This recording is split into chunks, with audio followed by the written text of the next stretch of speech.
নমস্কার বন্ধুরা, লক্ষ্মীপ্রিয়াস daily blog চ্যানেলের আরও একটি ভিডিওতে আপনাদের সকলকে জানাই স্বাগত। আশা করি আপনারা সকলে ভালো আছেন এবং সুস্থ আছেন। আজকের এই ভিডিওতে আমি আপনাদের জানাবো, যারা নিত্য পুজোতে মন্ত্রতন্ত্র কিছুই জানেন না এবং যাদের মন্ত্র মুখস্থ করার সামর্থ্য নেই বা তারা সক্ষম নয়, সেক্ষেত্রে তারা ভগবানকে কি বলে প্রণাম করবে এবং আর কি বলে ভগবানের নিকট ভোগ নিবেদন করবেন। আজকের ভিডিওতে সেই নিয়ে কথা বলবো, তাই এই ভিডিওর কথাগুলি শুরু থেকে শেষ পর্যন্ত মন দিয়ে দেখতে থাকুন। ভিডিওটি শুরু করার আগে যারা চ্যানেলে নতুন রয়েছেন, চ্যানেলটি সাবস্ক্রাইব করে পাশে থাকা বেল বাটনটি ক্লিক করতে ভুলবেন না।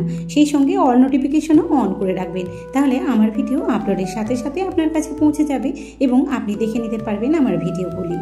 এবং ভিডিওটি একটি লাইক করবেন এবং একটি শেয়ারের মাধ্যমে আপনার নিকটতম বন্ধু বান্ধব গুরুজন সকলের মধ্যে শেয়ার করে দেবেন, তাহলে তারাও এই ভিডিওর মাধ্যমে উপকৃত হতে পারবেন। এবং ভিডিওর কমেন্টে অবশ্যই জয় শ্রীকৃষ্ণ রাধে রাধে কথাটি লিখতে একদমই ভুলবেন না। তো চলুন বন্ধুরা, ফিরে যাওয়া যাক ভিডিওর মূল পর্বে। ভগবান শ্রীকৃষ্ণ তার মুখ নিঃসৃত বাণীতে বলেছেন, ভগবদ্গীতায় বলেছেন, তত্রম পুষ্পম ফলম যৌন ভক্তা প্রযচ্ছতি। অর্থাৎ কোনো নিষ্কাম ভক্ত ভক্তিযুক্ত চিত্তে পত্র পুষ্প ফল আর জল যদি অর্পণ করেন, ভগবান তার সেই ভক্তিপ্রত ভোগ নিবেদন প্রীতি সহকারে গ্রহণ করেন। এখন অনেকেই এটি নিয়ে বলতে পারেন যে এটি তো ভগবানের মুখনিসৃত বাণী, এটা তো শাস্ত্রে বলা হয়েছে, এর কি কোনো উদাহরণ রয়েছে? আমি বলবো অবশ্যই এই বিষয় নিয়ে একটি উদাহরণ রয়েছে। সেই উদাহরণটি একটি ছোট্ট কাহিনীর মাধ্যমে আজ আপনাদের আমি বর্ণনা করে শোনাবো। মহাপ্রভুর লীলায় আমরা দেখতে পাই, মহাপ্রভু যখন মত্তলীলায় সে লীলাবিলাস করেছিলেন, তার একনিষ্ঠ অন্তরঙ্গ অনেক ভক্ত ছিলেন। অনেক অন্তরঙ্গ ভক্তের মধ্যে একজন ভক্ত নাম হচ্ছে গোবিন্দ ঘোষ। এই গোবিন্দ ঘোষ মহাপ্রভুর নির্দেশে একটি গোপীনাথ ভক্তি ভরে প্রতিষ্ঠা করেন। খুব সুন্দর করে প্রতিনিয়ত গোপীনাথের তিনি সেবা করছিলেন। একদিন হঠাৎ গোবিন্দ ঘোষ দূরে কোথাও এক বৈষ্ণব সেবায় যাবেন তিনি মনস্থির করলেন। মাছ যেমন জল ছাড়া থাকতে পারে না, ঠিক তেমনি ভক্তরা সাধু সঙ্গ ছাড়া থাকতে পারেন না। ঠিক তেমনি ভাবে গোবিন্দ ঘোষ দূরে কোথাও সাধু সঙ্গে যাবেন মনস্থির করলেন। গোবিন্দ ঘোষ তার সন্তানকে ডেকে ডেকে বললেন, গোরা ও গোরা, আমি এক বৈষ্ণব সঙ্গে যাচ্ছি, এই সময় তুমি গোপীনাথের সেবা করো, দেখো গোপীনাথ যেন অভুক্ত না থাকে। তুমি পারবে তো বাবা, তুমি গোপীনাথের সেবা করতে? তখন সেই ছোট্ট গোরা তার বাবাকে বলছেন যে, কেন পারবো না বাবা, অবশ্যই পারবো, তুমি যাও, আমি ঠিক গোপীনাথের সেবা করব। এরপর গোবিন্দ ঘোষ চলে গেলেন সাধু সঙ্গ করতে। এদিকে গোবিন্দ ঘোষের স্ত্রী সুন্দর করে ছোট্ট গোরাকে গোপীনাথের জন্য রান্না করে সেই নৈবেদ্য সুন্দর করে সাজিয়ে দিলেন এবং গোরাকে ডেকে বললেন, গোরা, আজ তুমি এই নৈবেদ্য গোপীনাথকে নিবেদন করবে। আর বললে, পারবে তো বাবা গোপীনাথকে সেবা দিতে? বাবা যেভাবে গোপীনাথকে সেবা দেয়, ভোগ অর্পণ করে, তখন ছোট্ট গোরা বলে উঠল যে, মা, আমি বাবার মতোই গোপীনাথকে ঠিক সেইভাবে ভোগ নিবেদন করব।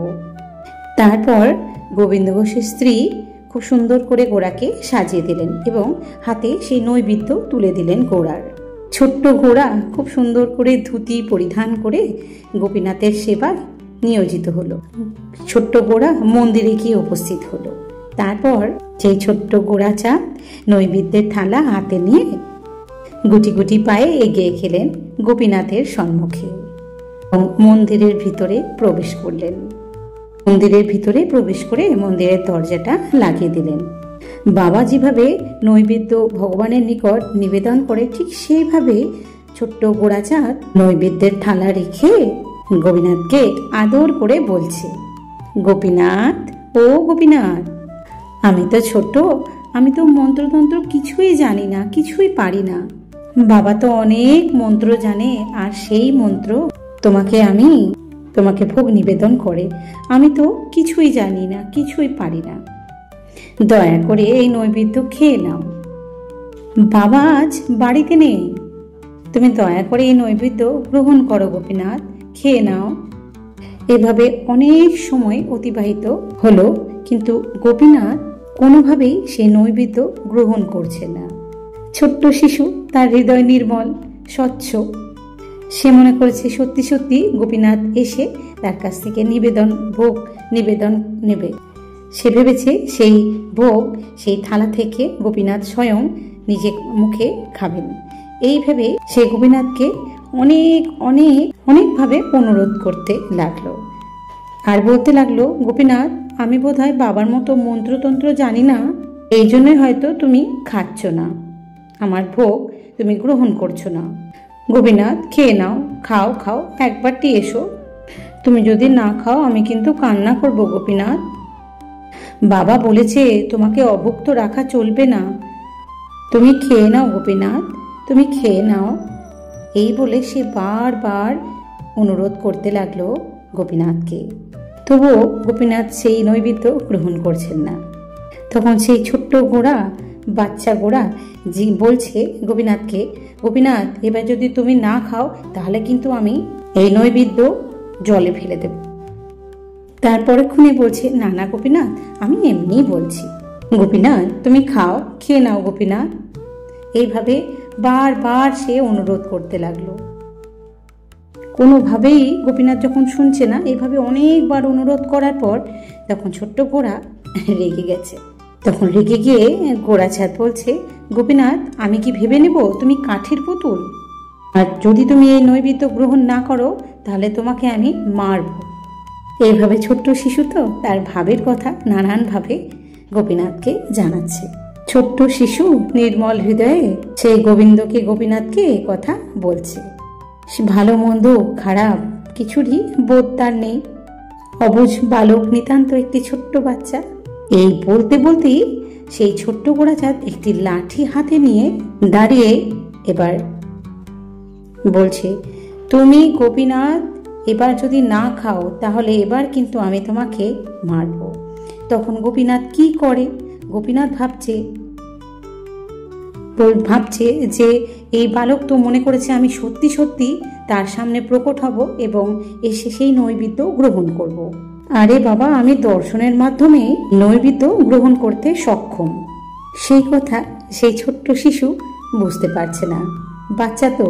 তখন গোপীনাথ বাধ্য হয়ে ছোট্ট গোড়াচাঁদকে ডেকে বলছে, গোড়া, এই তো আমি এসেছি গোড়া, দেখো দেখো আমায় দেখো। তখন গোড়া গোপীনাথকে বলছে, এতক্ষণ এত করে বললাম, তুমি আসলে না কেন? এখন বুঝি তোমার অভিমান ভাঙলো? এতক্ষণ ধরে আমি কত আদর করে কত ভালোবেসে তোমাকে অনুরোধ করলাম, তুমি কিছুতেই শুনলে না। এখন যখন আমি হাতে লাঠি ধরে রেগে তোমাকে বলছি তখন তুমি এলে। সেই ছোট্ট গোড়া এইভাবে গোপীনাথকে তার মনের কথা জানাচ্ছে। এখন তুমি আমার ভয়ে আমার কাছে চলে এসেছো, তাই না? তখন সেই ছোট্ট গোড়া ভালোবেসে আদর করে গোপীনাথকে বলছে, গোপীনাথ, আমি কি তোমায় মারতে পারি বলো? আমি তো এমনিই তোমাকে মিছে মিছে ভয় দেখাচ্ছিলাম। গোপীনাথ, খাও খাও, খেয়ে নাও। তখন গোড়া খুব সুন্দর করে তার হাতে তুলে গোপীনাথকে সেবা করাচ্ছে, আর সুন্দরভাবে গোপীনাথ সেই নৈবেদ্য আপ্লুত হয়ে গ্রহণ করছে। আর গ্রহণ করতে করতে সেই ছোট্ট গোড়াচাঁদকে বলছে, গোড়া, তুমিও একটু খাও। তখন গোড়া বলছে, না গোপীনাথ, আমি যদি এখান থেকে খাই তাহলে আমার মা আমাকে খুব বকবে, মা আমাকে মারবে। তুমি খাও গোপীনাথ, তুমি খেলেই আমি খুশি হব। আর নৈবেদ্য গ্রহণ করতে করতে গোপীনাথ গোড়াকে বলছে, গোড়া, তুমি যে আমাকে দেখেছো অর্থাৎ দর্শন করেছো, তোমার নৈবেদ্য যে আমি গ্রহণ করেছি, এটা কিন্তু তুমি কাউকে বলবে না। আর যদি তুমি কোনো সময় বলো সেদিন তোমায় এই মনুষ্য দেহ ত্যাগ করতে হবে। সঙ্গে সঙ্গে গোরা গোপীনাথকে বললেন, গোপীনাথ, আমাকে দর্শনে যদি দিলেন, যদি নৈবেদ্যই গ্রহণ করলেন, তাহলে আমি এই জগতে থাকতে পারবো না কেন? তখন গোপীনাথ গোরাকে বললেন, গোরা, যারা আমার একবার দর্শন লাভ করেন, তারা একবার আমার এই কৃপা লাভ করে, তারা এই বদ্ধ দশা এই জগতে আর থাকে না।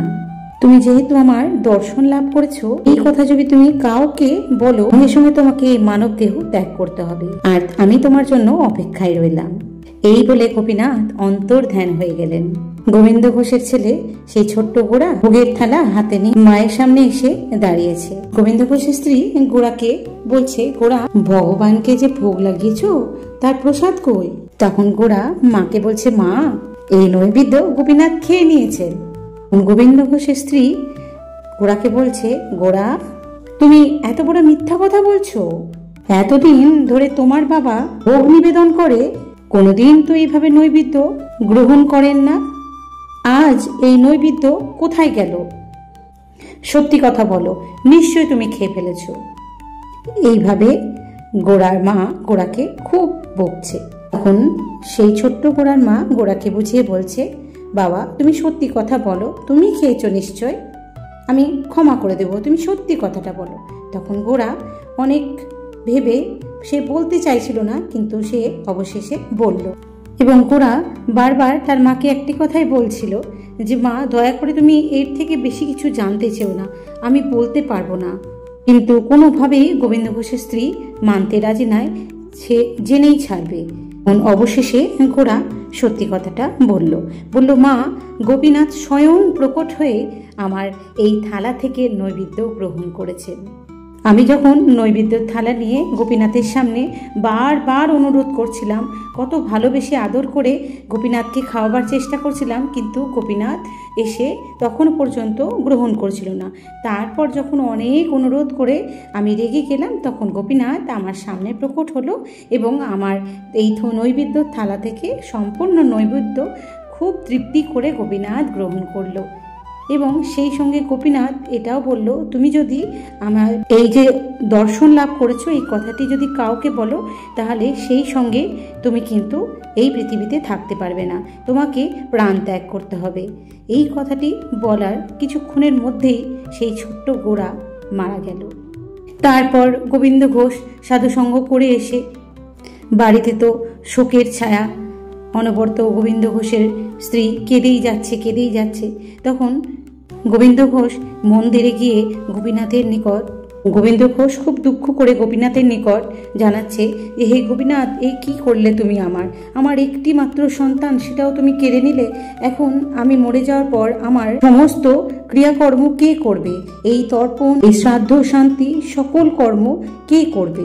তখন গোপীনাথ তাকে উত্তর দিচ্ছেন এবং গোবিন্দ ঘোষ আরও বলছেন যে, গোপীনাথ, তুমি ভাবছো তাকে কেড়ে নিয়ে তুমি আমার থেকে দূরে সরে যাবে, কিন্তু আমি তোমাকে কখনোই ছাড়বো না। তুমি আমাকে কখনোই তোমার কাছ থেকে দূরে সরাতে পারবে না গোপীনাথ। তখন গোপীনাথ গোবিন্দ ঘোষকে বলছে, যার দুটি সন্তান থাকে, তার একটি সন্তান দেহত্যাগ করলে অপর একটি সন্তান সেই পিতার ক্রিয়াকর্ম সম্পন্ন করে। তখন গোবিন্দ ঘোষ আরো দুঃখ করে কাঁদতে বলছে, হে প্রভু, আমি যখন দেহ ত্যাগ করব তখন আমার সমস্ত ক্রিয়া কর্ম, শ্রাদ্ধ, শান্তি, পিণ্ডদান, তর্পণ কে করবে প্রভু? তুমি আমাকে বলো। তখন গোপীনাথ বললেন, তোমার কর্ম আমি করব গোবিন্দ ঘোষ।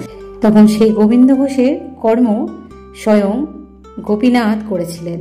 গোপীনাথের হয়ে সমস্ত বৈষ্ণব সমাজ এই গোবিন্দ ঘোষের কর্ম করেছিলেন, যারা একেবারে মন্ত্রতন্ত্র কিছুই জানতেন না, যাদের মন্ত্র মুখস্থ করার সামর্থ্য নেই, তারা পত্র অর্থাৎ তুলসী পাতা, ফুল, জল এবং ফল, যা নৈবেদ্য ভগবান নিবেদন করবেন, সেখানে আপনি আপনার ভাষায় গোবিন্দকে বলবেন, হে গোবিন্দ, আমি তো মন্ত্রতন্ত্র কিছুই জানি না, কিছুই পারি না, আমার মন্ত্রতন্ত্র মুখস্থ করার সামর্থ্য নেই প্রভু, দয়া করে আপনি এই নৈবেদ্য গ্রহণ করুন। যদি আপনার ওই কথায় ভক্তি মিশানো থাকে এবং ওই নৈবেদ্যে আপনার অগাধ ভালোবাসা, বিশ্বাস, ভক্তি থাকে, তাহলে দেখবেন অবশ্যই ভগবান আপনার ওই নৈবেদ্য গ্রহণ করেছেন। আর সব থেকে সহজ মন্ত্র হচ্ছে জয় শ্রীকৃষ্ণ চৈতন্য প্রভু নিত্যানন্দ, হরে কৃষ্ণ হরে রাম শ্রী রাধে গোবিন্দ। এছাড়াও বলবেন হরে কৃষ্ণ কৃষ্ণ কৃষ্ণ হরে হরে, হরে রাম রাম রাম হরে হরে। এই মন্ত্র উচ্চারণ করবেন। এই মন্ত্র মহামন্ত্র। এই মন্ত্রে ভগবান অতীব প্রসন্ন হন। তো বন্ধুরা, ভিডিওটি এই পর্যন্ত। সকলেই ভালো থাকবেন, সুস্থ থাকবেন। জয় শ্রীকৃষ্ণ, রাধে রাধে।